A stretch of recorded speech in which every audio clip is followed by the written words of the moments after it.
বিয়ে বাড়িতে তখন আনন্দের শেষ নেই। চারদিকে ঢাক ঢোলের শব্দ, হাসি ঠাট্টা আর অতিথিদের ভিড়ে জমে উঠেছে পুরো বাড়ি। কিন্তু এই আনন্দের মাঝেই একের পর এক এমন ঘটনা ঘটতে শুরু করে যা মুহূর্তেই বদলে দিতে পারে পুরো বিয়ের পরিবেশ।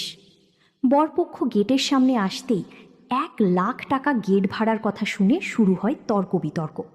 শেষ পর্যন্ত নকল টাকা দিয়ে গেট পার হওয়ার বিষয়টি ধরা পড়ে গেলে বরপক্ষকে অপমান করে বাড়ি থেকে বের করে দেওয়ার পরিস্থিতি তৈরি হয়। কিন্তু এই ঝামেলার আড়ালে লুকিয়ে আছে আরও বড় এক রহস্য। কারণ বরযাত্রীর ভিড়ে থাকা শান্ত আসলে এসেছে অন্য উদ্দেশ্যে। সে এসেছে দীপ্তিকে এই বিয়ে বাড়ি থেকে নিয়ে পালিয়ে যেতে। শান্ত আর দীপ্তি একে অপরকে ভালোবাসে, কিন্তু দীপ্তির বিয়ে ঠিক হয়ে গেছে অন্য জায়গায়।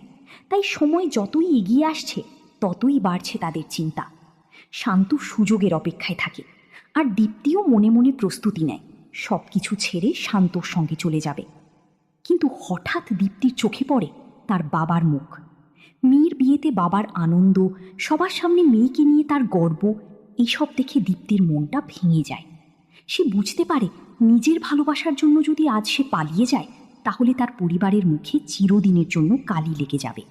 তাই নিজের ভালোবাসাকে বিসর্জন দেওয়ার মতো কঠিন সিদ্ধান্ত নেয় দীপ্তি। শান্তকে সে বোঝায় ভালোবাসা মানেই সবসময় ভালোবাসার মানুষকে পাওয়া নয়। কখনো কখনো ভালোবাসার মানুষটির সুখের জন্য নিজের ভালোবাসাকেও ছেড়ে দিতে হয়। কিন্তু শান্ত কি এত সহজে